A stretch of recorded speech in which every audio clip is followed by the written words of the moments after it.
Different है। एक ही चीज इसमें डिफरेंट है, वो ये है कि अगर आपको फ्रैक्शनल डिस्टिलेशन करना है, फ्रैक्शनल डिस्टिलेशन, रिसेंटली आपने सॉल्यूशन चैप्टर पढ़ा, फ्रैक्शनल डिस्टिलेशन करना हो एक्स वाई के मिक्सचर का, तो क्या होना चाहिए? एक्स वाई को अलग अलग करना है, क्या होना चाहिए? एक्स वाई में किस प्रॉपर्टी का डिफरेंस होना चाहिए?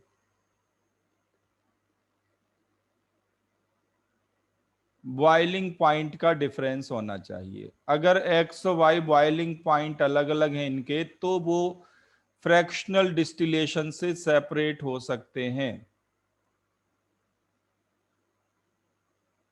एक तो आपको पता होना चाहिए कि फ्रैक्शनल डिस्टिलेशन की कंडीशन क्या है।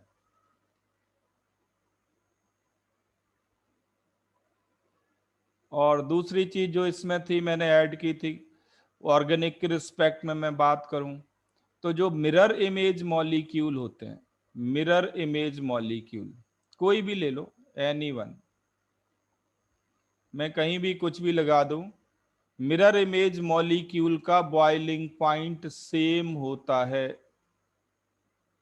मिरर इमेज मॉलिक्यूल का बॉइलिंग पॉइंट सेम होता है, तो इसके मिक्सचर का फ्रैक्शनल डिस्टिलेशन नहीं होता।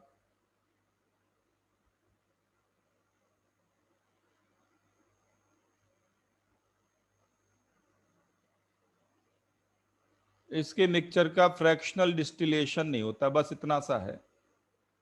अगर आपको इतनी सी नॉलेज है ऑलरेडी, और ये कोई बड़ी बात नहीं है, अभी सॉल्यूशन रिसेंटली पढ़ा आपने, ठीक है, तो आप इसको कर सकते हैं फिर आसानी से। देख लें एक एक करके, बिल्कुल आसान है। पहली प्रॉब्लम थी नॉर्मल ब्यूटेन का मोनोक्लोरिनेशन। नॉर्मल ब्यूटेन का मोनोक्लोरिनेशन करें तो एक तो बनेगा 1 क्लोरोब्यूटेन, एक बनेगा 2 क्लोरोब्यूटेन। 2 क्लोरोब्यूटेन में दो पॉसिबिलिटी हैं, इनमें से कोई एक आर कॉन्फ़िगरेशन होगा और कोई एस कॉन्फ़िगरेशन होगा। Cl टुवार्ड्स ऑब्जर्वर हो सकता है, Cl अवे फ्रॉम ऑब्जर्वर हो सकता है, because this is the chiral carbon, ये कायरल कार्बन है। अब ये जो मॉलिक्यूल पेयर हैं, ये मिरर इमेज हैं, इनको सेपरेट नहीं कर सकते। तो मैंने पूछा था एक तो नंबर ऑफ कायरल कार्बन्स, तो या number of stereo isomers which are chiral, तो x की वैल्यू 2 है इस केस में, और y की वैल्यू क्या है? अगर फ्रैक्शनल डिस्टिलेशन करें तो वो भी 2 है।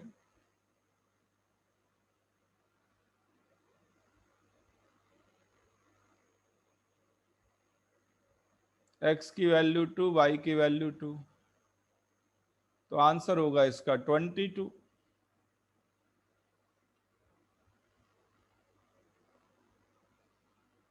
अच्छा, अभी देख लेंगे, कोई बात नहीं उसमें, और करेक्शन के बाद दोबारा मार्क्स आ जाएंगे, ऑटोमेटिकली आ जाते हैं वो। दूसरी प्रॉब्लम क्या थी? दूसरी क्या थी? डाइक्लोरिनेशन ऑफ साइक्लोब्यूटेन, डाइक्लोरिनेशन ऑफ साइक्लोब्यूटेन। इसका डाइक्लोरिनेशन ऑलरेडी आप क्लास में लिख चुके हैं, 1,1 डाइक्लोरो, 1,2 डाइक्लोरो, 1,3 डाइक्लोरो, ये 3 स्ट्रक्चरल आइसोमर्स बन सकते हैं। कायरल कार्बन केवल इसमें है, तो इसके 3 प्रोडक्ट्स बनेंगे, एक तो एनेंशियोमेरिक पेयर बनेगा और एक मीजो बनेगा, एक मीजो बनेगा और एनेंशियोमेरिक पेयर बनेगा।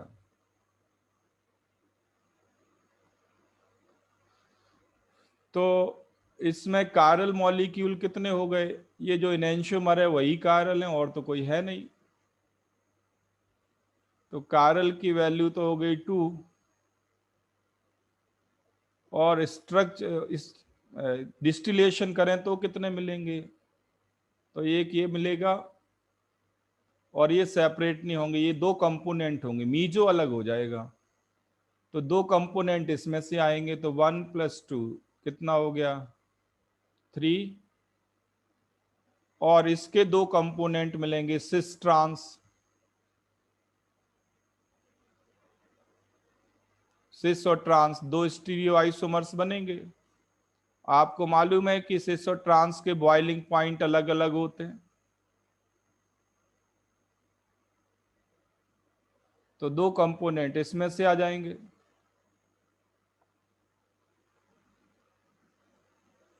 तो टोटल डिफरेंट कंपोनेंट आपको मिलेंगे 5, 1 ये, और इसमें से दो ही मिलेंगे, ये सेपरेट नहीं होंगे। 2 कितने हो गए? 1 2 3 और 2 5। इसका आंसर 25 होगा। आंसर क्या दिया?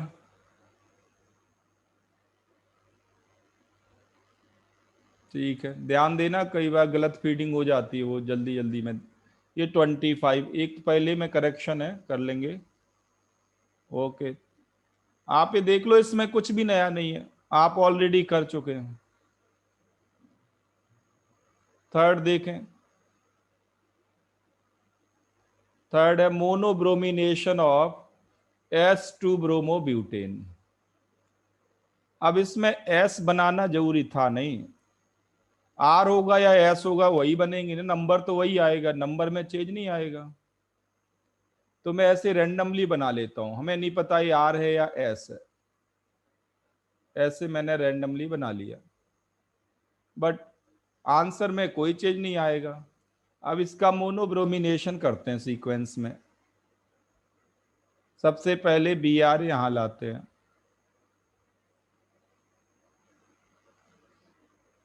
फिर Br इस पे लाते हैं।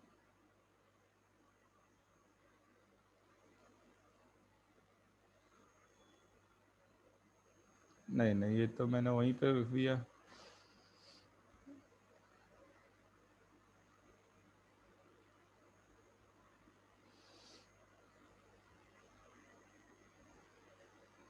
फिर इस पे Br लाते हैं, इस पे Br आएंगे तो दो पॉसिबिलिटी होंगी।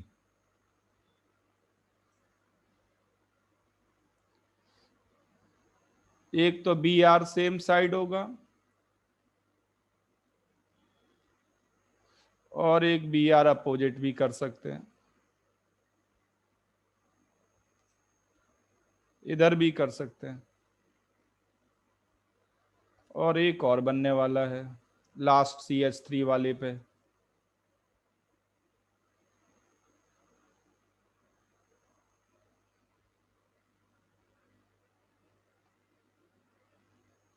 ये स्ट्रक्चरल आइसोमर्स बनेंगे। कायरल देखें इसमें, तो एक कायरल ये है, और दूसरा कायरल ये है, तीसरा कायरल ये है।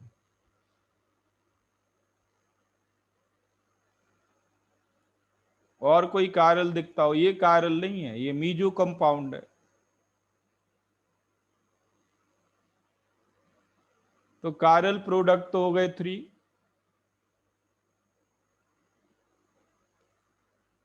कायरल प्रोडक्ट 3 हो गए। और अगर आप इसका डिस्टिलेशन करें तो ये अलग मिलेगा, ये अलग मिलेगा, ये अलग, सब अलग अलग होंगे, क्योंकि मिरर इमेज पेयर तो कोई है नहीं।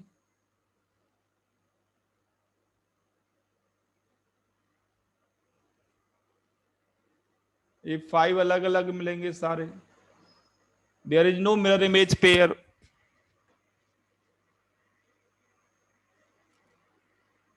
तो इसका आंसर हो जाएगा 35। क्या आंसर गिवन है? 35, ठीक है। अभी एक ही करेक्शन है, चलो अगला देखो। फोर्थ। फोर्थ है डाइक्लोरिनेशन ऑफ प्रोपेन। डाइक्लोरिनेशन ऑफ प्रोपेन, ये प्रोपेन है, इसका डाइक्लोरिनेशन करना है आपको। तो एक मिलेगा 1,1 डाई क्लोरो, एक 1,2 डाई क्लोरो, एक 2,2 डाई क्लोरो और एक 1,3 डाई क्लोरो। ये पॉसिबल स्ट्रक्चरल आइसोमर्स हैं। कायरल कार्बन ढूंढते हैं। कायरल कार्बन ये है, एक ही है कायरल, और तो है नहीं कहीं। तो इसके दो आइसोमर बनेंगे, एक आर कॉन्फ़िगरेशन के साथ, एक एस के साथ। तो कायरल कार्बन ये है, तो इसके दो बनेंगे कायरल। तो एक्स की वैल्यू तो हो गई 2 और वाई की वैल्यू क्या होगी। इन दो पेयर को सेपरेट तो कर नहीं सकते। ये जो पेयर होगा एनेंशियोमेरिक पेयर, ये तो सेपरेट होगा नहीं, मिरर इमेज होंगे। तो 1 2 3 4 कंपोनेंट्स मिलेंगे आफ्टर डिस्टिलेशन। इसका आंसर होगा 24।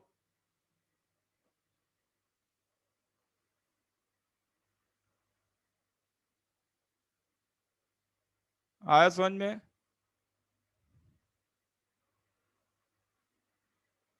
गिवन आंसर क्या है, आंसर क्या दिया गया है, 24। ठीक है, नेक्स्ट देखो, एक और है, लास्ट वन।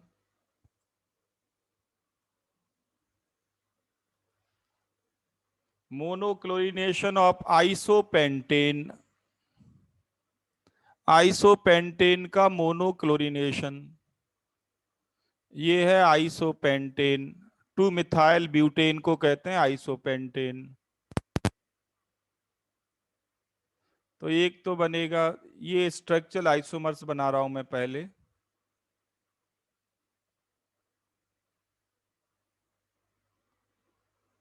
ये प्रॉब्लम भी आप कर चुके हैं क्लास में ऑलरेडी, लास्ट क्लास में, ये आई थिंक की हो आपने। ये 4 स्ट्रक्चरल आइसोमर्स बनेंगे। कायरल कार्बन ढूंढे तो ये है कायरल कार्बन, दो बनेंगे। इसमें कायरल कार्बन ये है, यहां भी दो बनेंगे। ये एक एनेंशियोमेरिक पेयर ये होगा और एक एनेंशियोमेरिक पेयर ये होगा। तो x की वैल्यू तो आ जाएगी 4। बट क्या ये पेयर डिस्टिलेशन से सेपरेट होगा,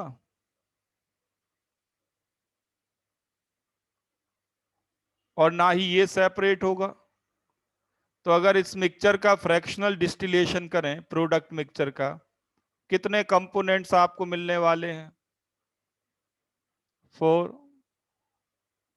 इसका आंसर होगा 44।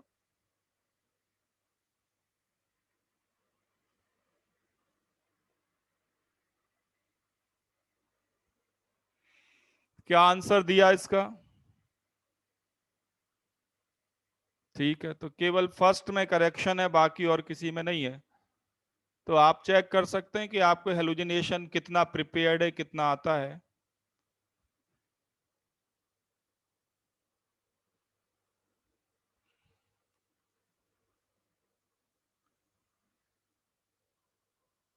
ठीक है, चलो आगे करते हैं। तो हम बात कर रहे हैं फ्री रेडिकल सब्स्टिट्यूशन की, एल्केन के फ्री रेडिकल सब्स्टिट्यूशन की। कुछ स्पेसिफिक सब्स्टिट्यूशन की अब मैं बात करने जा रहा हूं, इनको ज्यादा डिटेल नहीं लेंगे, बट एक इंपॉर्टेंट है, वो है एनबीएस।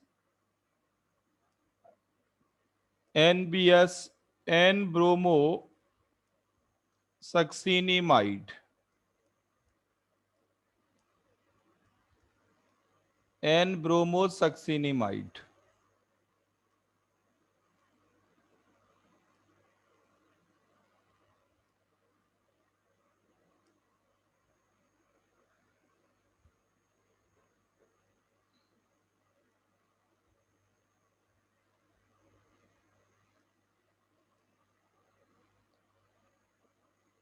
हम उसी की बात कर रहे हैं बेटा, डायरेक्ट ब्रोमीन यूज नहीं कर रहे हैं, ब्रोमीन का सोर्स यूज कर रहे हैं।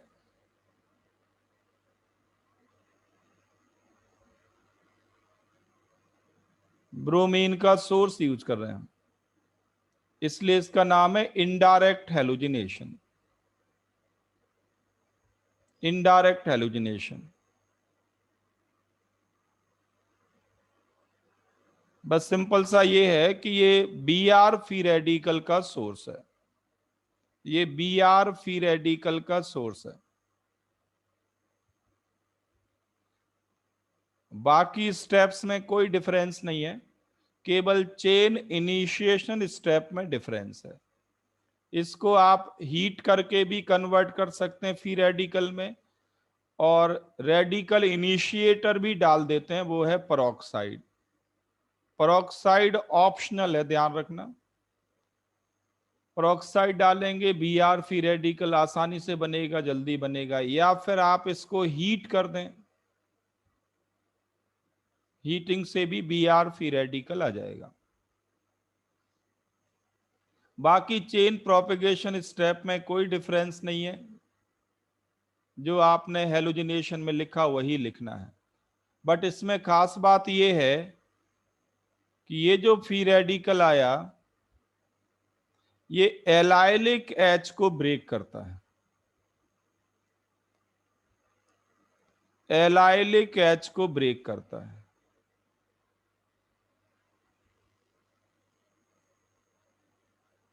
ये है इस रिएक्शन की खासियत NBS की। तो एलाइलिक और बेंजाइलिक कार्बन पे अगर आपको लाना है CH2 हेलोजन सॉरी, तो आप NBS का यूज करें।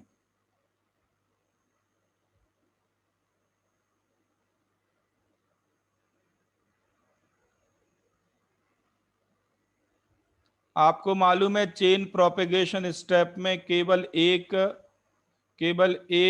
रेडिकल होता है और दूसरा न्यूट्रल मॉलिक्यूल होता है।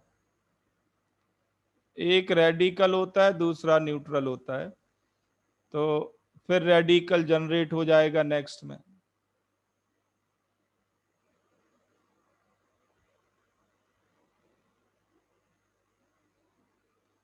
तो ये स्टेप्स रिपीट होते रहेंगे, बार बार ये चलता रहेगा।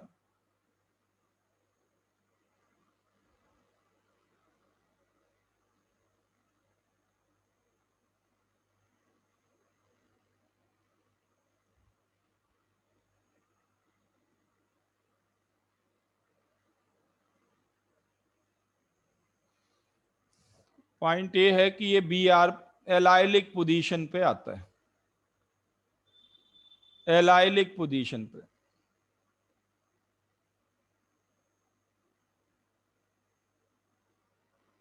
तो ब्रोमिनेशन तो हमने किया, बट ब्रोमीन यूज नहीं किया, इसलिए इसका नाम है, आप इसको दूसरा नाम दे सकते हैं इनडायरेक्ट हेलोजिनेशन।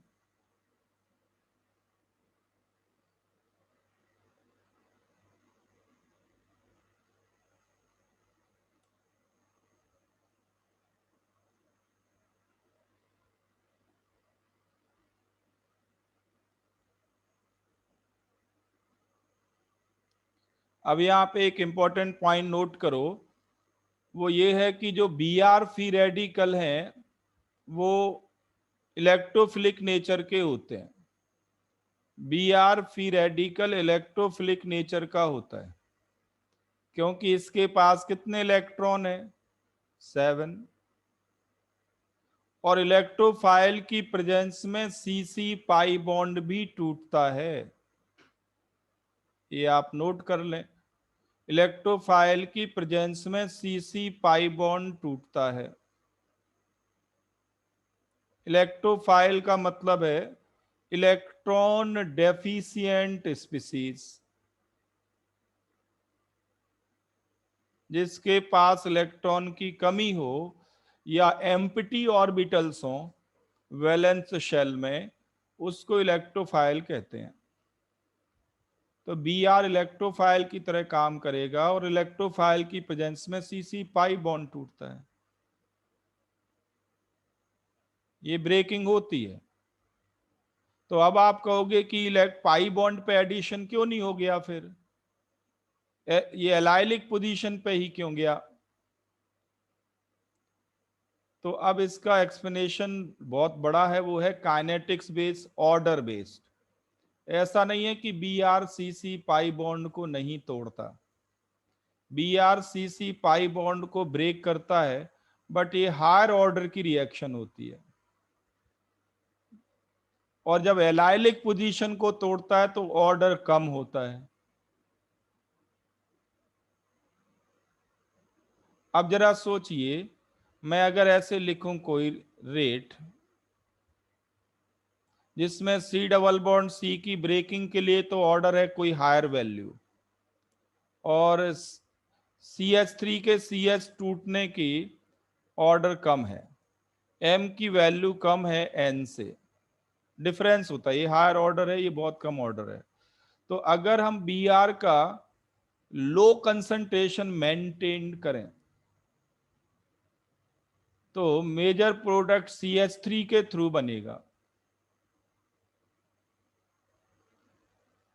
आप खुद सोचो, अगर मान लीजिए ऑर्डर कंसंट्रेशन 0.1 m लिया और 0.1 m की पावर इधर 3 करो इधर 1 करो, हमें ऑर्डर पता नहीं, ऑर्डर तो थ्योरेटिकल वैल्यू है नहीं, मैं तो ऐसे ही बोल रहा हूं कि n ग्रेटर है, तो मान लो n3 है m2 है, तो रेट को कौन डिसाइड कर रहा है मेनली?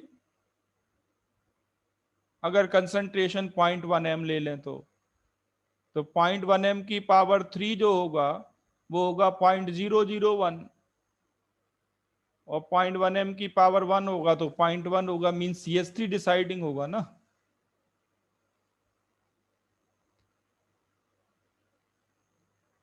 तो ऐसे केस में हमारे पास दो फैक्टर हैं, देखो आगे पूरी ऑर्गेनिक में ये बात आएगी बार बार। एक केमिकल ऐसा होगा जो दो दो जगह जा सकता है, बात है मेजर प्रोडक्ट की, और मेजर प्रोडक्ट के लिए आपके पास जो फैक्टर होंगे वो काइनेटिक फैक्टर और थर्मोडायनेमिक फैक्टर दो होते हैं। एक तो काइनेटिक फैक्टर और दूसरा थर्मोडायनेमिक, मतलब टेम्परेचर से भी हम कंट्रोल करेंगे प्रोडक्ट को,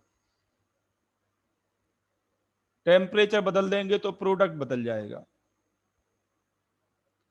तो ये CH3 पे हम एलाइलिक पोजीशन पे ब्रोमिनेशन कराते हैं, उसका काइनेटिक कंट्रोल कर रहे हैं हम।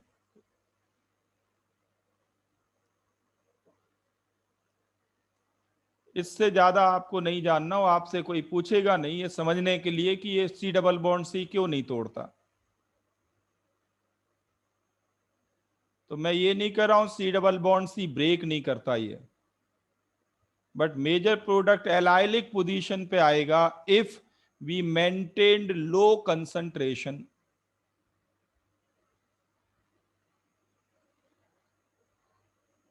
अब प्रॉब्लम क्या है, ध्यान देना, प्रॉब्लम ये है इस लेवल पे, प्रॉब्लम ये है इस लेवल पे कि आपको ऐसे दे देंगे मॉलिक्यूल और कंसंट्रेशन नहीं लिखते, सिंपली NBS लिख देंगे। तो जो 12th लेवल पे क्वेश्चंस आते हैं, ध्यान रखना, 12th लेवल पे जेई एडवांस लेवल तक इवन, वो एज्यूम करते हैं कि आप इस NBS को एलाइलिक के लिए पढ़ रहे हो।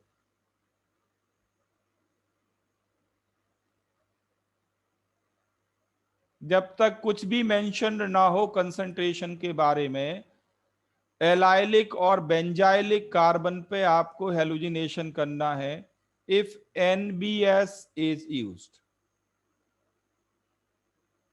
ये कार्बन कहलाता है बेंजाइलिक कार्बन। तो या तो एलाइलिक कार्बन पे करेंगे या बेंजाइलिक कार्बन पे करेंगे।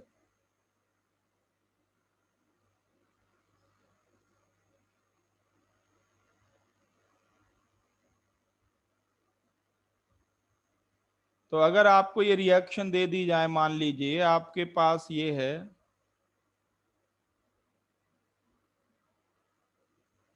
अगर इसमें NBS ऐड कर दिया, मोनोब्रोमिनेशन करना है आपको, मोनोब्रोमिनेशन करना है, दूसरा साइक्लोहेक्सीन है, इसका मोनोब्रोमिनेशन करना है, तो Br कहां पे आएगा?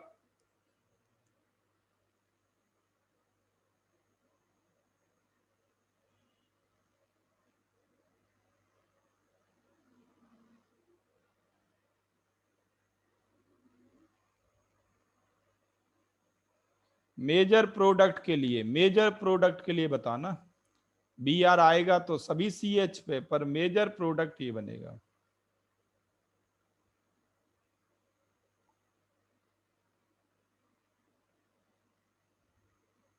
ये बेंजाइल पोजीशन है।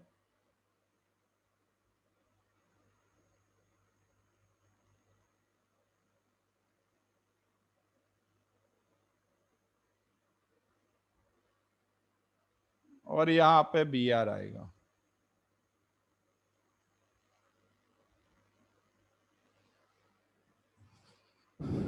तो एलाइलिक पोजीशन के लिए आप स्पेशली यूज करते हो एनबीएस को।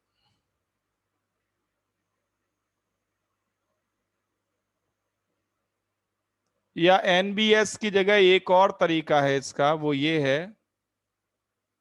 ध्यान देना, आप हेलोजन ले लें, हेलोजन एट हाई टेम्परेचर 400, 500, 600, तो भी एलाइलिक पोजीशन पे हेलोजिनेशन होगा।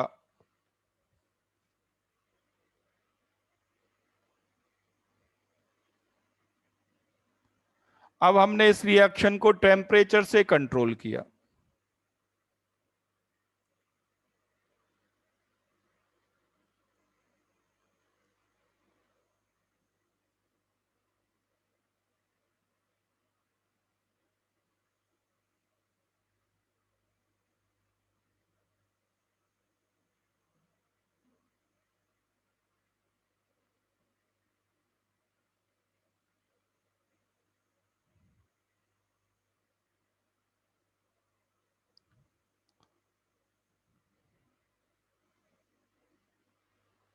एक्सप्लेनेशंस ज्यादा से ज्यादा लिखें, ध्यान रहे, अगर आप एक्सप्लेनेशन नहीं लिखेंगे तो फिर रटेंगे।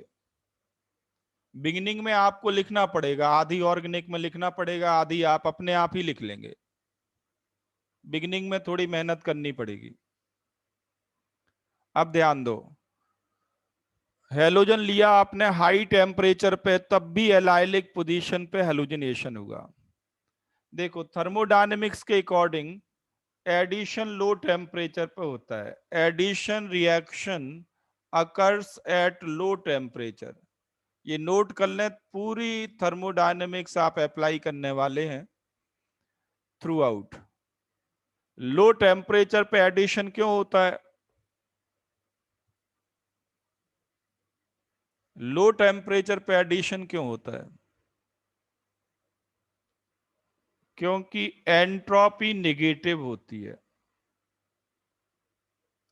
बार बार मैं इसमें टाइम नहीं लगाऊंगा, एक बार मैं आपको सारा बताऊंगा, एटलीस्ट एक और दो बार मैं बताऊंगा, बार बार टाइम नहीं लगाऊंगा। लो टेम्परेचर पे एडिशन इसलिए आसान होता है क्योंकि डेल्टा एस निगेटिव होता है। एडिशन रिएक्शन के लिए डेल्टा एस निगेटिव है और ये भी निगेटिव है, तो ये वाला पूरा टर्म लेस पॉजिटिव हो, इसके लिए जरूरी है कि टेम्परेचर लो हो, क्योंकि स्पॉन्टेनियस के लिए तो डेल्टा जी निगेटिव चाहिए। तो इसके लिए जरूरी है कि ये पॉजिटिव टर्म लेस पॉजिटिव हो। तो एडिशन रिएक्शन लो टेम्परेचर पे होंगी। और कितना लो टेम्परेचर, अगर मैं ऑर्गेनिक की बात करूं, -10 डिग्री सेल्सियस, -20 डिग्री सेल्सियस और -80 डिग्री सेल्सियस, जितना लो इकोनॉमिकली आप अचीव कर सकते हो उतना लो टेम्परेचर। ध्यान रहे, एडिशन रिएक्शन के लिए +10 डिग्री सेल्सियस हाई टेम्परेचर है। For addition reaction +10 degree Celsius is higher.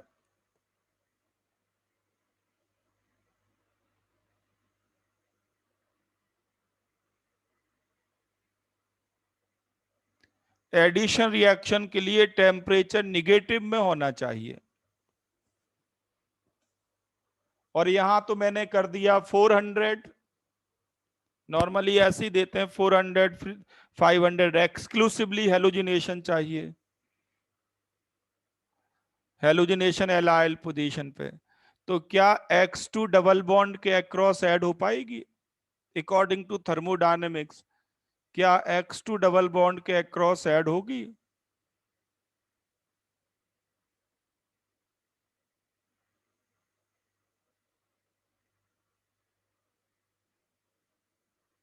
और सनलाइट तो है नहीं हमारे पास, तो हमने XX बॉन्ड और CH बॉन्ड टेम्परेचर की हेल्प से ही तोड़ने हैं। मैकेनिज्म तो वही है, कॉपी कर देना है।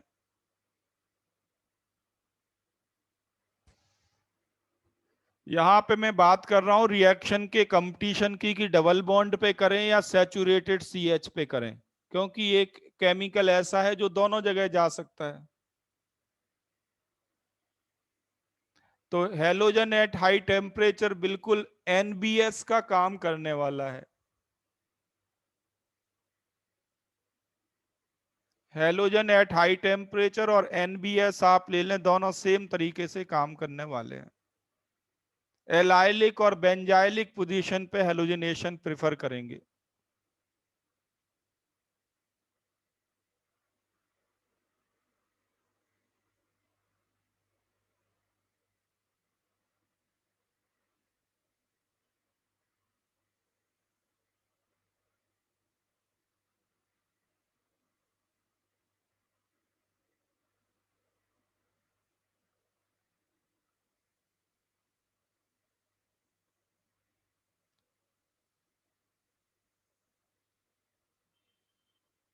लिख लिया इसको?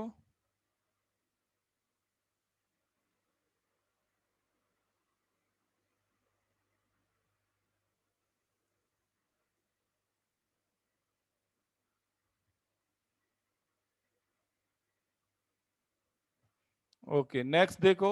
ये तो NBS और हेलोजन की बात हुई। नेक्स्ट इंपॉर्टेंट केस है SO2Cl2। SO2Cl2 ले सकते हैं और टर्शरी ब्यूटॉक्सी हेलाइड भी ले सकते हैं। Both are the sources of halogen free radical.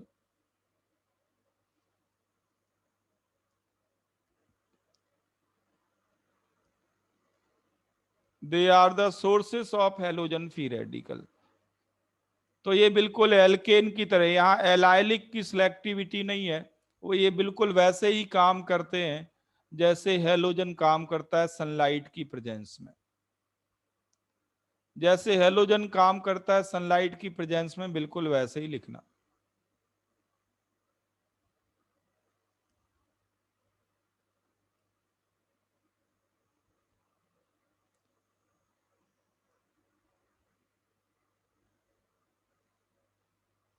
ठीक है, बिल्कुल कॉपी कर देना। Halogen in presence of sunlight और SO2Cl2 और ब्यूटॉक्सी क्लोराइड, इनको हीट करके Cl फ्री रेडिकल बनाएंगे। केवल chain propagation, chain initiation step का डिफरेंस होगा, बाकी बिल्कुल सेम वे में जाएंगे।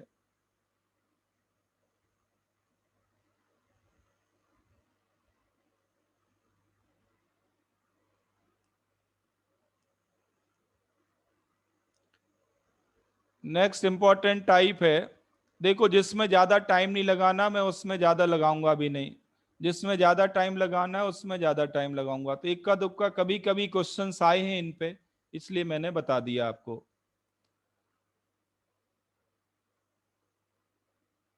नेक्स्ट देखो, नेक्स्ट इंपॉर्टेंट है नेबरिंग ग्रुप इफेक्ट।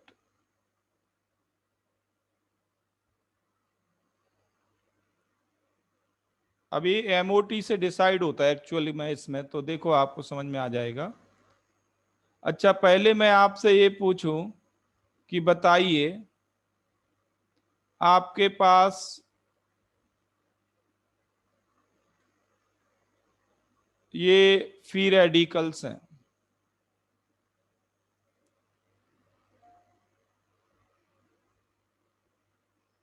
इन तीन फ्री रेडिकल की स्टेबिलिटी कंपेयर करो, स्टेबिलिटी।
तो देखो करेक्ट आंसर है 132।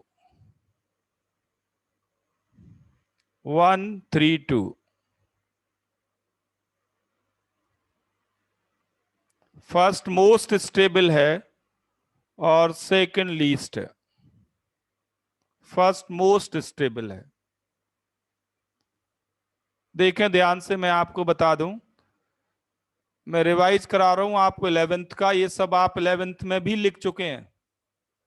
आप 11th की नोटबुक देखेंगे, सारा लिखा मिलेगा आपको। फिर भी मैं 11th की सारी चीजें बता रहा हूं आपको। फ्री रेडिकल वाले कार्बन का बॉन्ड अगर किसी लॉन पेयर कंटेनिंग एटम के साथ हो, या फ्री रेडिकल वाले कार्बन का बॉन्ड किसी माइनस एम इफेक्ट वाले ग्रुप से हो, माइनस एम इफेक्ट, तो ऐसा free radical tertiary free radical से भी ज्यादा स्टेबल होता है। लिख लें आप ये। कोई lone pair containing atom bonded हो या फिर माइनस एम इफेक्ट वाला। लॉन पेयर कंटेनिंग एटम में क्या क्या हो सकता है ऑर्गेनिक केमिस्ट्री में? ऑक्सीजन हो सकता है, सल्फर हो सकता है, हेलोजेंस हो सकते हैं, नाइट्रोजन हो सकता है ऑर्गेनिक में। और माइनस एम इफेक्ट वाले ग्रुप की लिस्ट तो आप जानते ही हैं। नाइट्रो ग्रुप है, साइनो ग्रुप है, और कार्बन फैमिली तो भरी पड़ी है, कार्बोक्सिलिक, एल्डिहाइड, कीटोन, एस्टर।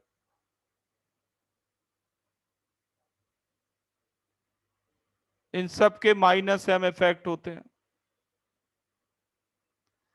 बेटा ये बार बार पीछे वाला पेज नहीं होना है। मैंने 2-3 बार पूछा इसमें क्या है नया, इतना टाइम आपको स्पेस दिया लिखने का।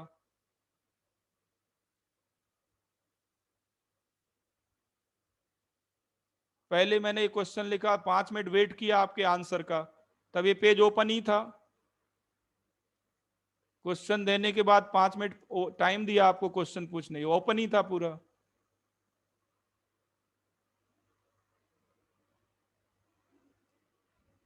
ना तो टाइम की प्लानिंग है, ना लिखने की टाइमिंग है, कब लिखना कब नहीं लिखना।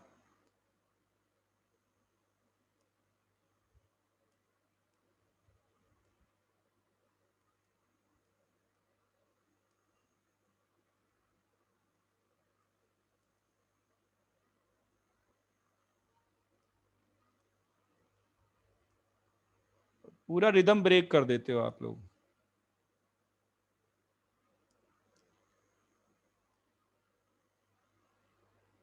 मैं कह रहा था लॉन पेयर कंटेनिंग एटम का बॉन्ड अगर, सॉरी, फ्री रेडिकल वाले कार्बन का बॉन्ड अगर लॉन पेयर कंटेनिंग एटम से हो या माइनस एम इफेक्ट वाला कोई ग्रुप कनेक्टेड हो, तो ऐसा फ्री रेडिकल टर्शरी से भी ज्यादा स्टेबल होता है। अब आपको इसका रीजन नहीं ढूंढना, क्योंकि ये एमओटी के थ्रू आता है। एमओटी के थ्रू आता है, बस आप इसको याद रखें, रीजन आपसे कोई नहीं पूछेगा।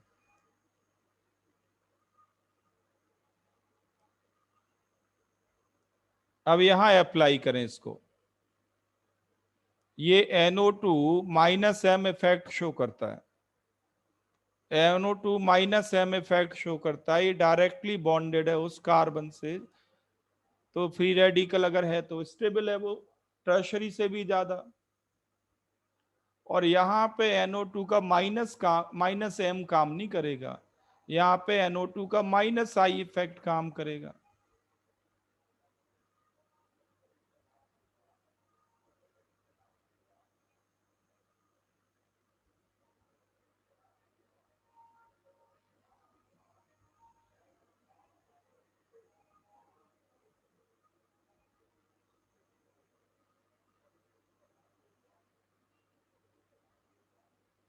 तो ये प्रॉब्लम मैंने क्यों पूछी फ्री रेडिकल की, वो आपको इससे समझ में आएगा।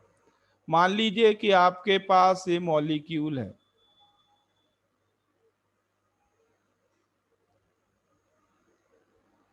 और इसका आपने क्लोरीनेशन किया, क्लोरीन के साथ इसको हीट कर दिया। अब मैं आपसे ऑप्शन दूं कि आपके पास 3 कार्बन है, अल्फा, बीटा, गामा, 3 कार्बन है आपके पास। कहां पे हेलोजिनेशन से मेजर प्रोडक्ट बनेगा? कहां पे हेलोजिनेशन से मेजर प्रोडक्ट बनेगा?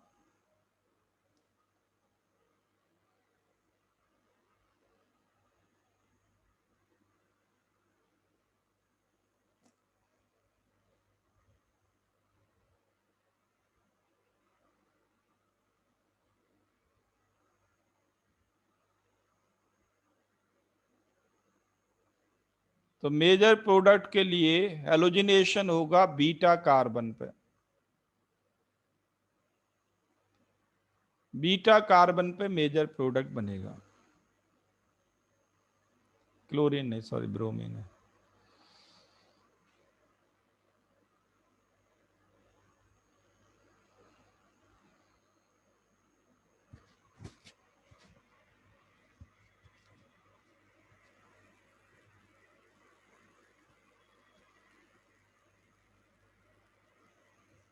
तो ये रिएक्शन आप नोट कर लें इसको।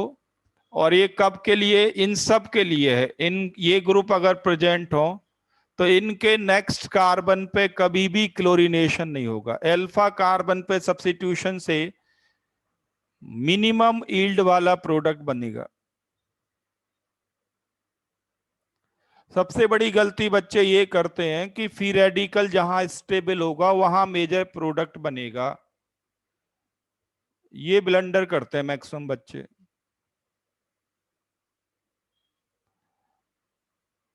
जबकि मैं आपको कई कई बार बता चुका हूं बिगिनिंग से अब तक जितनी क्लास हुई कि हेलोजिनेशन में मेजर प्रोडक्ट फ्री रेडिकल की स्टेबिलिटी से डिसाइड नहीं होगा।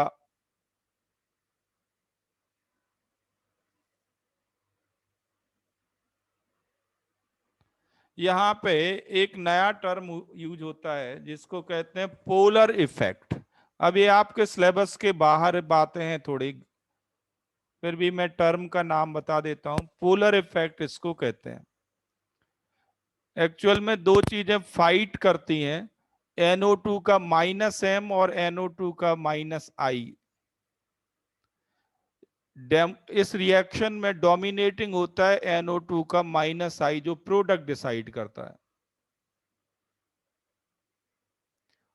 और -I के चलते अल्फा कार्बन पे रिएक्शन नहीं होती, बीटा कार्बन पे रिएक्शन होती है, क्योंकि अल्फा कार्बन पे इसका -I सबसे ज्यादा काम करेगा और वहां पे क्लोरीन फ्री रेडिकल जाएगा नहीं, क्योंकि इलेक्ट्रॉन डेफिशिएंट कार्बन है NO2 की वजह से। तो सीधा पॉइंट ये है कि Cl ऐसे कार्बन पे जाएगा जो इलेक्ट्रॉन रिच हो।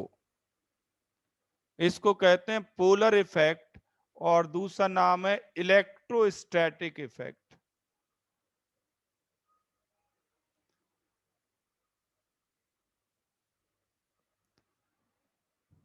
तो जब कार्बन चेन पे ध्यान देना, जब कार्बन चेन पे -M इफेक्ट वाले ग्रुप आ जाएं तो मेजर प्रोडक्ट डिसाइड होता है पोलर इफेक्ट से या इलेक्ट्रोस्टैटिक इफेक्ट से।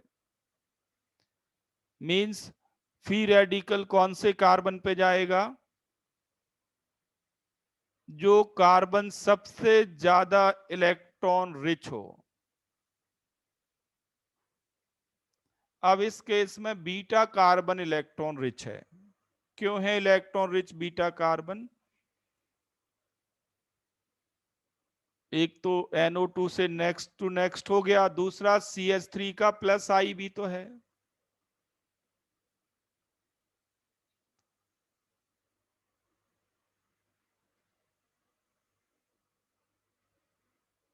ये दोनों ये CH3 इसको इलेक्ट्रॉन रिच बनाने में हेल्प करेगा।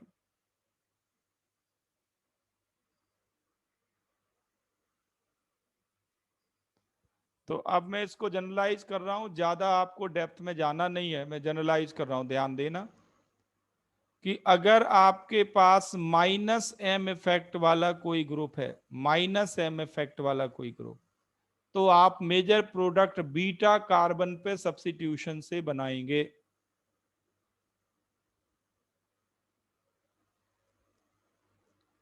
अब माइनस एम इफेक्ट तो विड्रॉइंग होता है और ये डोनेटिंग होता है, लॉन पेयर वाला ये डोनेटिंग होता है।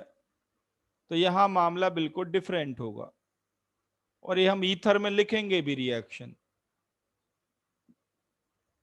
मैं यहां पे लिख देता हूं, जैसे मान लीजिए आपके पास ये एल्केन है, बीच में ऑक्सीजन आ गई, आपने इसका क्लोरीनेशन किया। क्लोरीनेशन कहां पे होगा? ऑप्शन देता हूं, अल्फा या बीटा कार्बन पे, दोनों जगह अल्फा बीटा सेम है। अब ये लॉन पेयर कंटेनिंग एटम है, ध्यान देना। माइनस एम का ठीक उल्टा, इसका प्लस एम इफेक्ट होता है।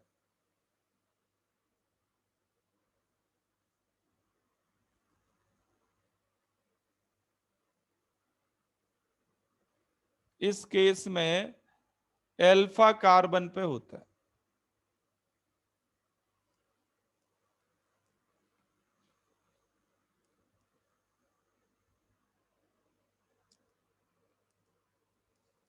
तो 2 पॉइंट ध्यान रखने हैं, एक इससे समझ में आ जाएगा आपको।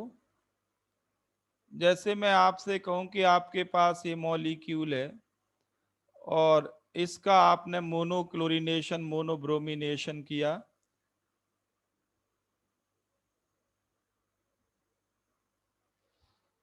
दूसरा आपके पास ये मॉलिक्यूल है, इसका मोनोक्लोरीनेशन किया,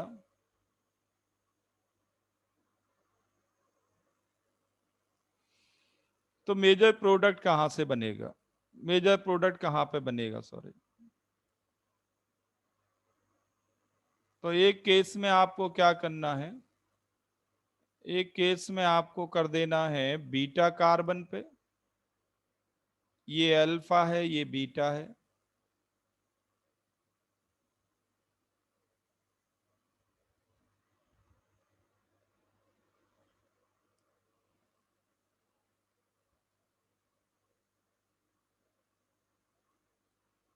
अब इसमें ये भी अल्फा हो सकता है, ये भी अल्फा हो सकता है, बट ये और डोनेटिंग ग्रुप कनेक्टेड है इससे, इसलिए मेजर प्रोडक्ट यहां पे बनाएंगे।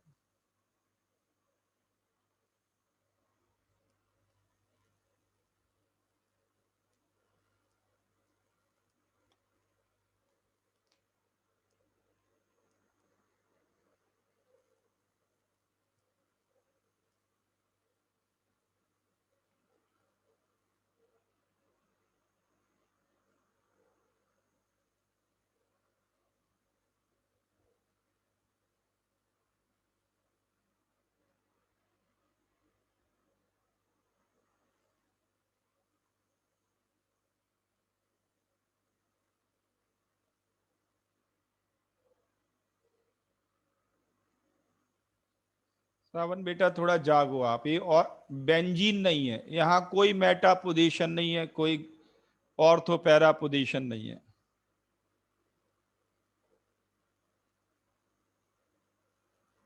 ये ग्रुप है जिसका नाम है माइनस एम इफेक्ट, उसके रिस्पेक्ट में ये अल्फा कार्बन है ये बीटा है।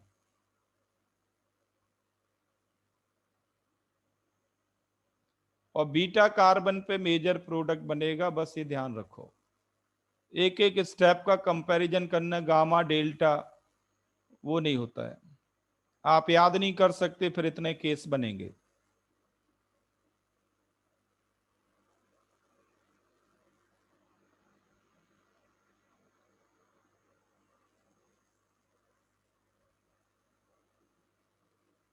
तो मैं रिपीट कर दूं, मैं बात कर रहा हूं मेजर प्रोडक्ट की, ध्यान रखना। हर एक बार मैं जो लिख रहा हूं वो मेजर प्रोडक्ट लिख रहा हूं। इसका मतलब ये नहीं है कि अल्फा कार्बन पे बिल्कुल भी नहीं होगा, गामा कार्बन पे बिल्कुल भी नहीं होगा, इसका मतलब ये नहीं है।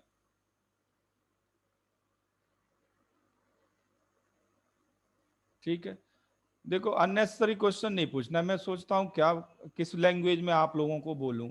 सिंपल सा है, माइनस एम इफेक्ट होगा तो बीटा कार्बन पे होगा, गामा पे नहीं होगा। आपको अगर टाइम पास करना है तो आप क्या करो, कोई पीएचडी वाली बुक उठाओ और देखो गामा पे कौन कितनी इलेक्ट्रॉन डेंसिटी है, डेल्टा पे कितनी इलेक्ट्रॉन डेंसिटी है, कहाँ कितनी इलेक्ट्रॉन डेंसिटी है, सब एक दूसरे को अफेक्ट कर रहे हैं। आपके पास टाइम है तो पीएचडी की बुक उठा के सबकी इलेक्ट्रॉन डेंसिटी लिख डालो, याद कर डालो। सिंपल सी बात समझ में नहीं आती कि आपको 100% एक्यूरेसी पे नहीं जाना, 50 बार तो कह दिया।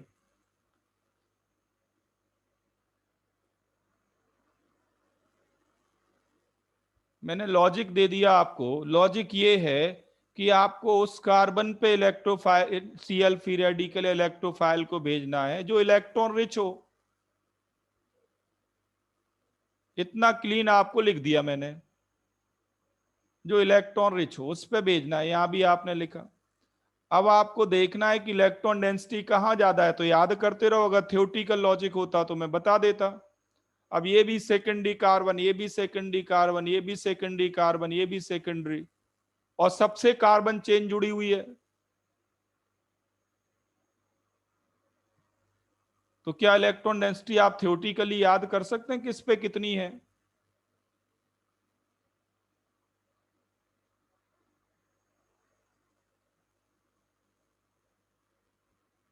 तो सिंपल सा लॉजिक मैंने आपको दे दिया। अननेसेसरी टाइम खराब नहीं करना है, जिसके पास टाइम है वो खराब करता रहे। यहां पे मैंने आपसे कहा कि माइनस एम इफेक्ट वाला ग्रुप अगर आपके पास है तो आपको सब्स्टिट्यूशन बीटा कार्बन पे करना, यहां पे मेजर प्रोडक्ट बनेगा। नहीं, क्वेश्चन समझ में आ गया पर तुम्हें लॉजिक समझ में नहीं आया अभी तक, कि कैसे सब्जेक्ट को पढ़ना है वो समझ में नहीं आया तुम्हें।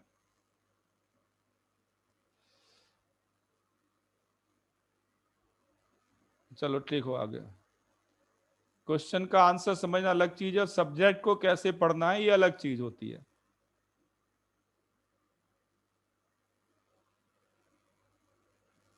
ठीक है, अब जैसे माइनस एम इफेक्ट वाला ग्रुप मैं ले लूं कोई और, ये ले लिया मैंने सी डबल बॉन्ड हो, इसका ब्रोमिनेशन करें सनलाइट की प्रेजेंस में या फिर हाई टेम्परेचर पे,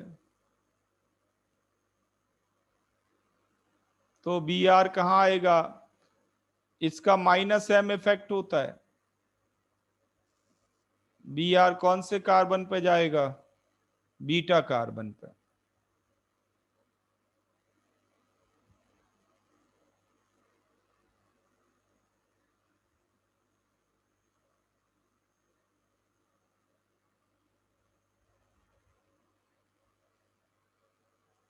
ठीक है, तो ये तो बात हुई पहली रिएक्शन की।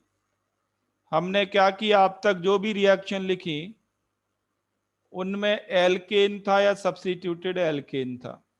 मतलब ये कि सैचुरेटेड कार्बन को हमने सी एक्स में कन्वर्ट किया। ये तो पहला मेथड है एल्काइल हैलाइड बनाने का, ये 11th में भी आप पढ़ चुके हैं। नेक्स्ट लिखो, अब नेक्स्ट मेथड पे मैं आ रहा हूं, एल्काइल हैलाइड फ्रॉम एल्कीन्स।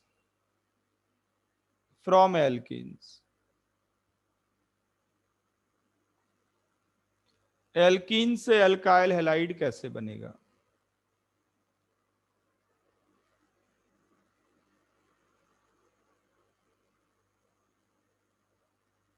तो आपके पास सिंपल एल्कीन हो और इसमें आप ऐड कर दें से क्लोरीन, एक तो चाहिए आपको नॉन पोलर सॉल्वेंट और लो टेम्परेचर चाहिए।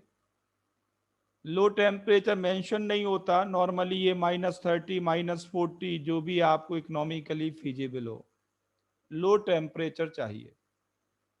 तो आपको डाई हैलाइड मिलेगा, डबल बॉन्डेड कार्बन पे हेलोजन आ जाएंगे। अगर नॉन पोलर सॉल्वेंट है, ये ध्यान रखना, नॉन पोलर सॉल्वेंट, तभी डाई हैलाइड बनेगा। नॉन पोलर सॉल्वेंट में नॉर्मली आपके सिलेबस में यही दो सॉल्वेंट आते हैं, एक तो कार्बन डाइसल्फाइड आता है या फिर कार्बन टेट्राक्लोराइड। सॉल्वेंट तो और भी हैं, मैं कह रहा हूं आपके सिलेबस की बात कर रहा हूं। जेई लेवल तक यही दो सॉल्वेंट पे क्वेश्चंस आएंगे।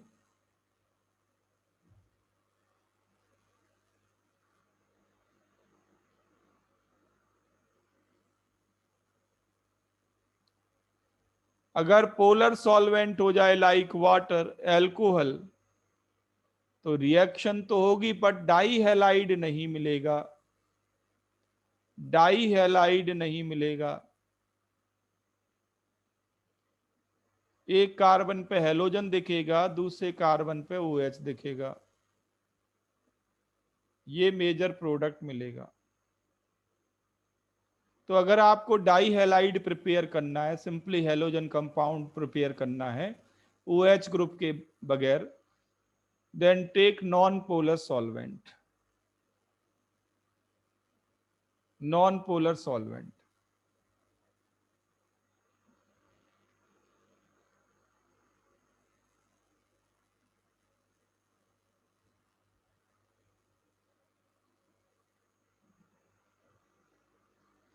इस रिएक्शन का नाम है इलेक्ट्रोफिलिक एडिशन रिएक्शन, इसे कहते हैं इलेक्ट्रोफिलिक एडिशन रिएक्शन।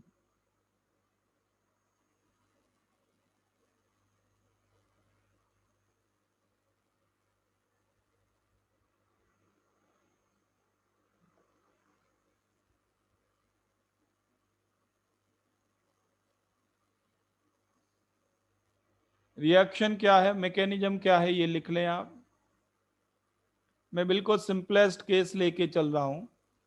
ये आपके पास है एल्कीन, और सिंपलेस्ट एल्कीन आप जानते हैं इथीन है। ये आपके पास इथीन है।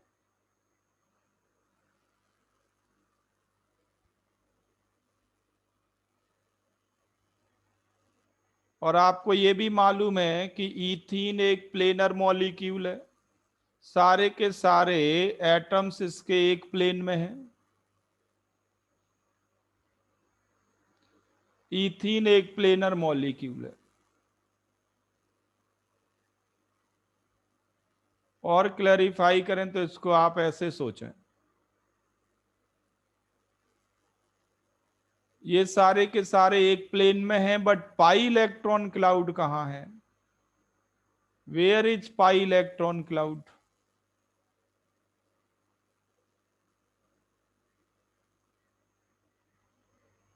पाई इलेक्ट्रॉन क्लाउड प्लेन के ऊपर और प्लेन के नीचे होता है। एल्कीन के प्लेन के परपेंडिकुलर। तो जो क्लोरीन है उसके पास इक्वल चांसेस हैं, क्लोरीन के पास इक्वल चांसेस हैं प्लेन के ऊपर से और प्लेन के नीचे से अप्रोच करने के। Cl2 मॉलिक्यूल प्लेन के ऊपर से भी अप्रोच कर सकता है और प्लेन के नीचे से, इक्वल चांसेस हैं अप्रोच करने के, इक्वल चांसेस।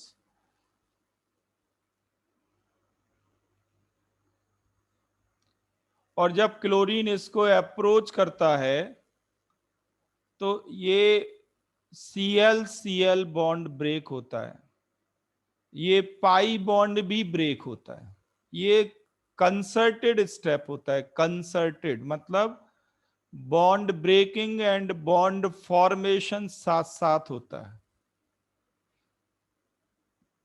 कंसर्टेड।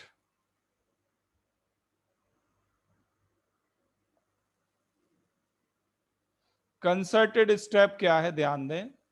इस पाई इलेक्ट्रॉन क्लाउड के रिपल्शन के चलते Cl बॉन्ड टूटता है। ध्यान देना, मैं शुरुआत कहां से कर रहा हूं, आगे प्रोडक्ट बनाने में स्टीरियो केमिस्ट्री में आसानी होगी। पाई इलेक्ट्रॉन क्लाउड के साथ Cl2 मॉलिक्यूल को रिपल्शन लगता है तो Cl2 का Cl बॉन्ड टूटता है। इलेक्ट्रॉन दूर जाएंगे, तो एक क्लोरीन पॉजिटिवली चार्ज हो जाएगी Cl Cl बॉन्ड टूटते ही। एक क्लोरीन पॉजिटिवली चार्ज होगी तो ये पाई इलेक्ट्रॉन बॉन्ड टूटेगा साथ साथ।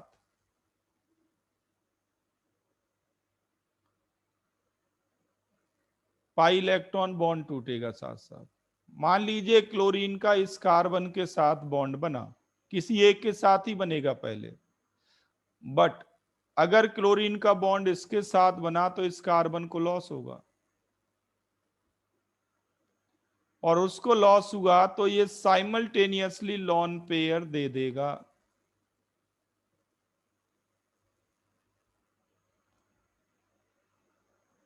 ये सारे स्टेप्स एक साथ होंगे, कंसर्टेड, सारे स्टेप एक साथ होंगे, और यही कंसर्टेड स्टेप स्लो स्टेप भी होता है, रेट डिटरमाइनिंग स्टेप भी यही होता है।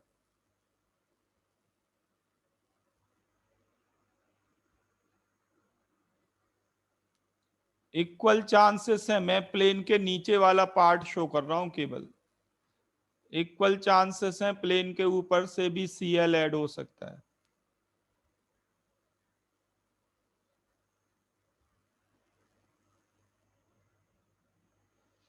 तो यहां पे बनेगा साइक्लिक क्लोरोनियम आयन, और इसी के नीचे Cl फ्री हो जाएगा।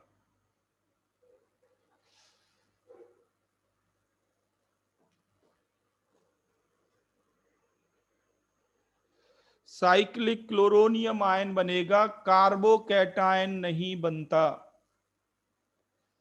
कार्बोकैटायन नहीं बनता।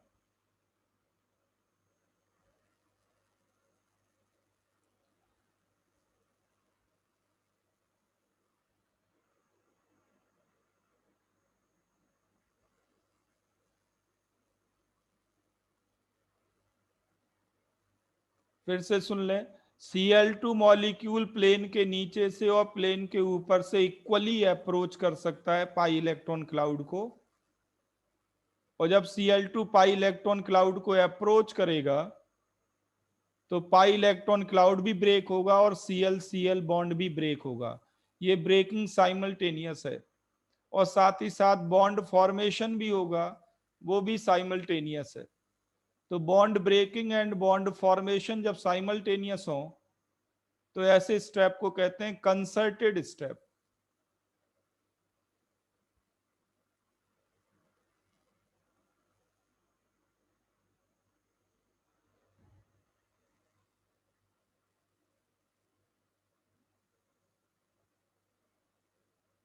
लिख लिया इसको?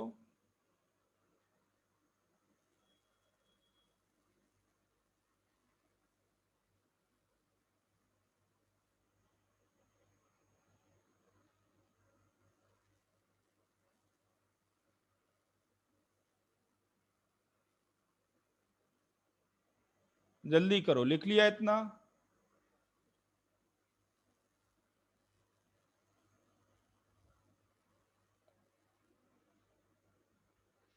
अब देखो, अगर मीडियम में कोई और न्यूक्लियोफाइल है तो वो रिएक्ट करेगा इस स्टेप पे, कोई और न्यूक्लियोफाइल है तो वो रिएक्ट करेगा, और अगर कोई और न्यूक्लियोफाइल नहीं है, न्यूक्लियोफाइल ध्यान देना, if there is no other nucleophile condition and solvent is non polar,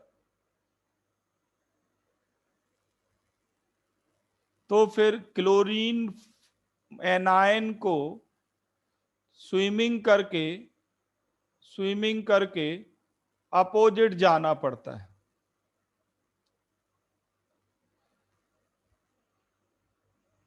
क्यों जाना पड़ता है अपोजिट? क्योंकि लोअर प्लेन सीसी बॉन्ड का ब्लॉक हो चुका है due to formation of chloronium ion, lower plane block हो चुका है। तो ये Cl माइनस इन दोनों कार्बन को अप्रोच ही नहीं कर सकता फ्रॉम लोअर प्लेन, इसे क्लोरोनियम आयन के अपोजिट साइड जाना पड़ता है, और फिर ये किसी कार्बन पे अप्रोच करेगा। कौन से कार्बन पे अप्रोच करेगा? जो कार्बन ज्यादा इलेक्ट्रॉन रिच हो, या ये कहें कि जिस कार्बन पे कार्बोकैटायन ज्यादा स्टेबल हो जाए। यहां पे होता क्या है, ध्यान देना, सीक्वेंसिंग है। पहले ये 3 मेंबर्ड रिंग टूटती है। ये 3 मेंबर रिंग स्टेबल नहीं है, ये इंटरमीडिएट है। ये 3 मेंबर्ड रिंग टूटती है, पहले तो ये होता है, और जिससे ये ब्रेक होगी इंस्टेंटेनियस में, अगर सोचें क्या हुआ, तो कार्बोकैटायन बनता है, बट साइमल्टेनियसली ये जो Cl माइनस आया अपोजिट साइड से, वो अप्रोच कर जाएगा इस पे। तो एक Cl आपको प्लेन के नीचे से मिलेगा और एक Cl प्लेन के ऊपर से ऐड मिलेगा। ऐसे एडिशन को हम कहते हैं एंटी एडिशन। ऐसा एडिशन कहलाता है एंटी एडिशन।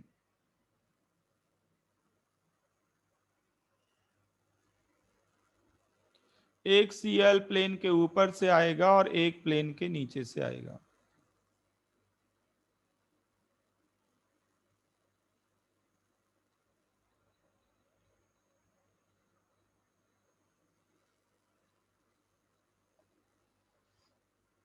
तो अगर आपसे पूछा जाए कि एंटी एडिशन का कॉज क्या है, एंटी एडिशन का कॉज है formation of cyclic chloronium ion.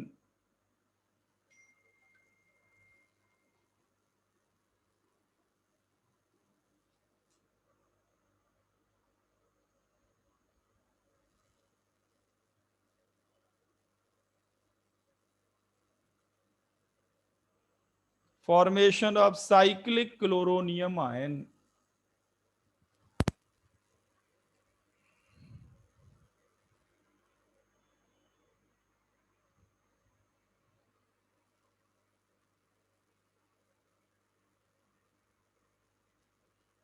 लिख लिया आप सबने?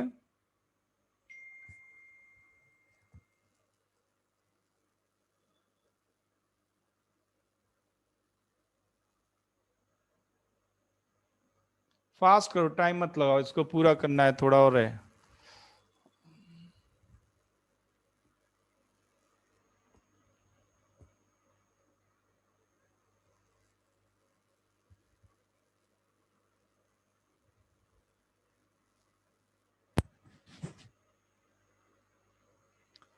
अब देखो, मैं इसमें थोड़ा चेंज कर रहा हूं। अगर ये H हटा के, ये H हटा के यहां पे मैं मिथाइल ले आऊं, तो Cl ऐसे कार्बन पे जाएगा, Cl ऐसे कार्बन पे जाएगा जहां कार्बोकैटायन ज्यादा स्टेबल है, तो जिससे मिथाइल ग्रुप कनेक्टेड है। मिथाइल का प्लस आई इफेक्ट भी है, हाइपर कंजुगेशन भी है।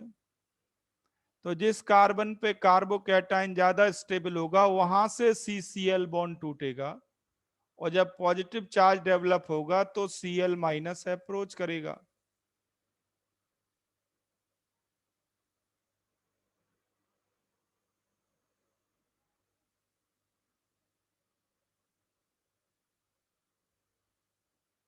तो ये प्रोडक्ट बन जाएगा।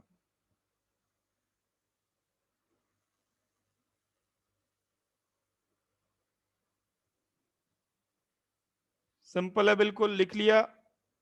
जल्दी जल्दी करो।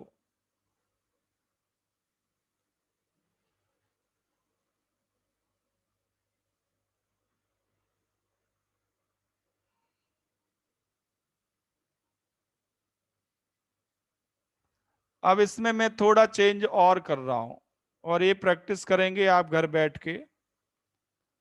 अगर मैं इस H की जगह भी मिथाइल ले लूं,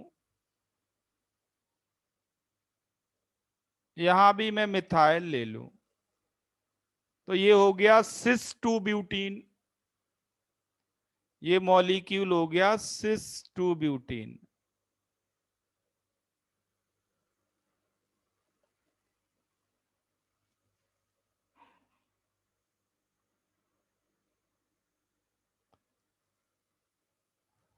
तो इस H की जगह मिथाइल, इस H की जगह मिथाइल।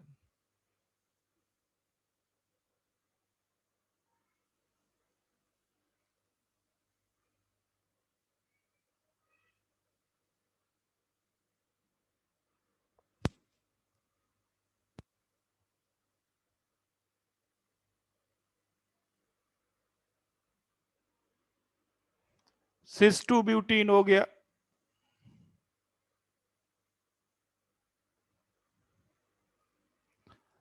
और सिस 2 ब्यूटीन पे आपने क्लोरीन ऐड किया तो ये प्रोडक्ट मिला, जब क्लोरीन प्लेन के नीचे से आया, ध्यान देना। तो इसका अगर आप फिशर प्रोजेक्शन बनाएंगे तो इसमें दोनों Cl कायरल कार्बन पे हैं, ये कायरल कार्बन है, ये भी कायरल कार्बन है, और दोनों Cl अपोजिट साइड दिखाई पड़ेंगे। मैंने कहीं भी बना दिए, अपोजिट बनाना है बस। दोनों Cl अपोजिट दिखाई पड़ेंगे। ये प्रोडक्ट तो तब बना जब हमने Cl को प्लेन के नीचे से ऐड किया, क्लोरोनियम आयन प्लेन के नीचे से बनाया। अगर क्लोरोनियम आयन प्लेन के ऊपर से बनाएंगे तो एक और प्रोडक्ट बनेगा बिल्कुल इक्वल ईल्ड के साथ, इक्वल ईल्ड के साथ बनेगा वो।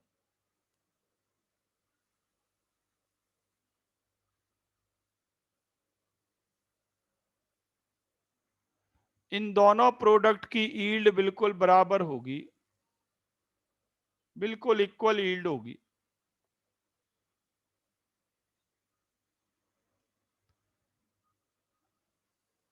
ऐसे पेयर को क्या कहते हैं, बराबर बनेंगे।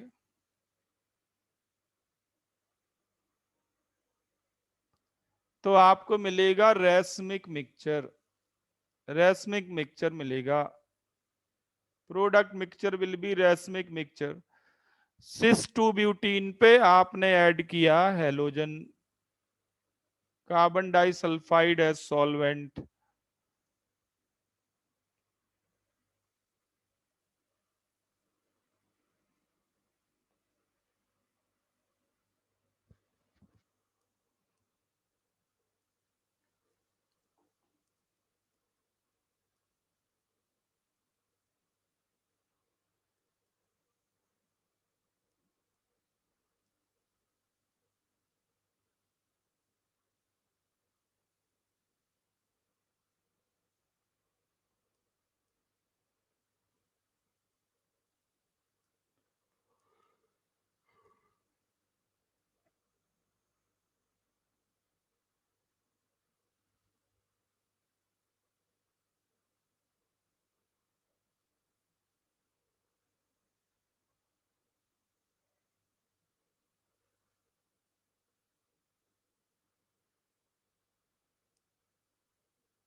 लिख लिया इसको, फास्ट करो।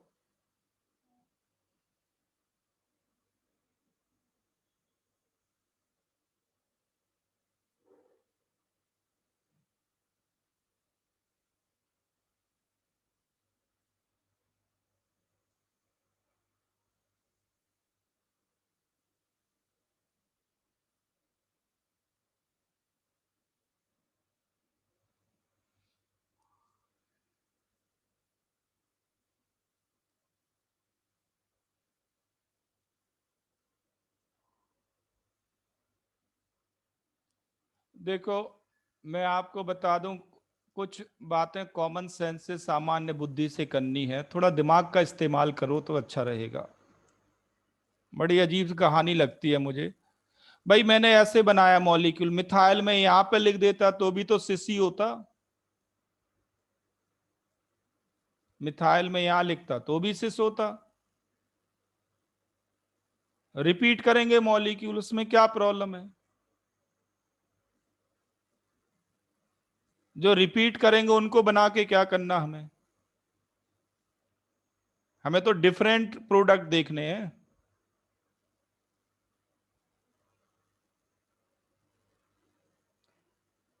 मॉलिक्यूल को बेटा दो तरह से प्रेजेंट कर सकते हैं, सिस को भी दो तरह से प्रेजेंट कर सकते हैं, ट्रांस को भी दो तरह से प्रेजेंट कर सकते हैं। जो Cl माइनस आ रहा है वो भी दो तरह से जा सकता है। मैं अब यहां से क्यों तोड़ूंगा, यहां से भी तो तोड़ सकता था, क्योंकि ये भी लाइक कार्बन है। जब लाइक कार्बन होंगे तो दो दो पॉसिबिलिटी आएंगी, प्लेन के ऊपर से प्लेन के नीचे से। यहां भी लाइक है तो यहां भी दो पॉसिबिलिटी है, बाकी सब रिपीट करेंगे, और जितने भी चांसेस आप सोच सकते हैं सोचो, वो सब रिपीट करेंगे।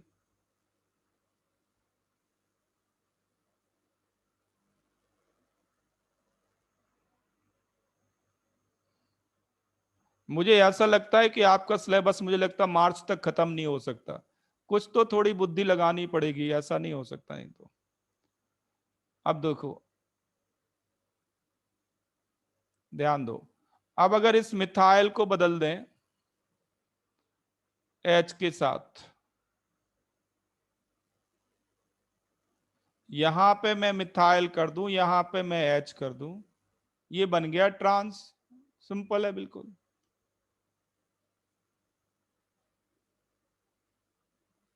ये हो गई ट्रांस टू ब्यूटीन।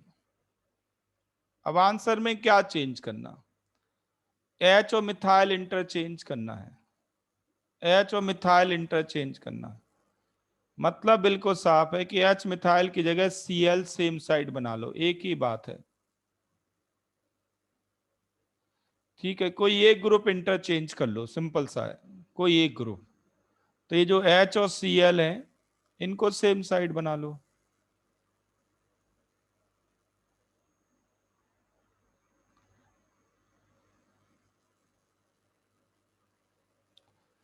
तो इस केस में आपको मीजो कंपाउंड मिल जाएगा। इसकी इमेज नहीं बनानी अब, लाइक ही बनेगा, चाहे प्लेन के ऊपर से ऐड करो चाहे प्लेन के नीचे से, एक ही बनेगा। 100% ईल्ड इसी की होगी।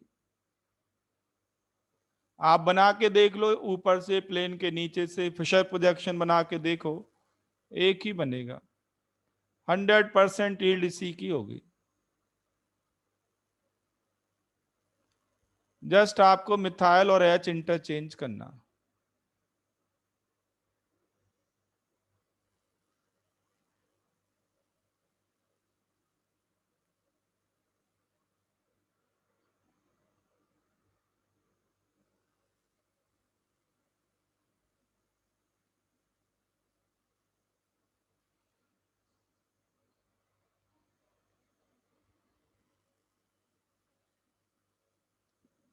तो आपको मीजो कंपाउंड मिल जाएगा, मीजो।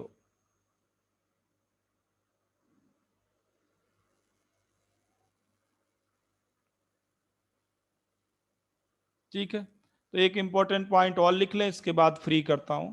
अब देखो यहां से, जो पहला स्लो स्टेप है, वो स्लो स्टेप में ये क्लोरीन अप्रोच कर रहा है पाई इलेक्ट्रॉन क्लाउड को।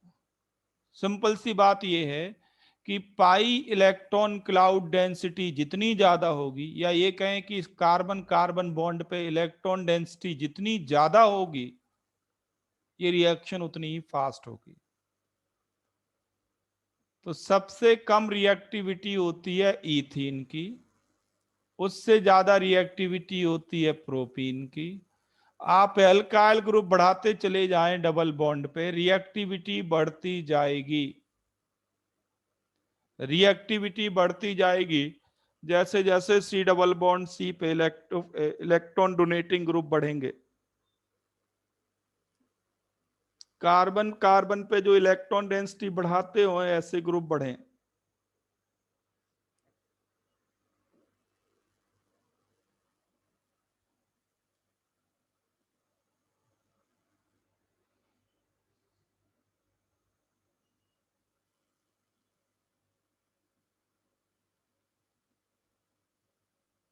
ओके, तो अभी फ्री कर रहा हूं मैं आपको, नेक्स्ट क्लास में इसको करते हैं।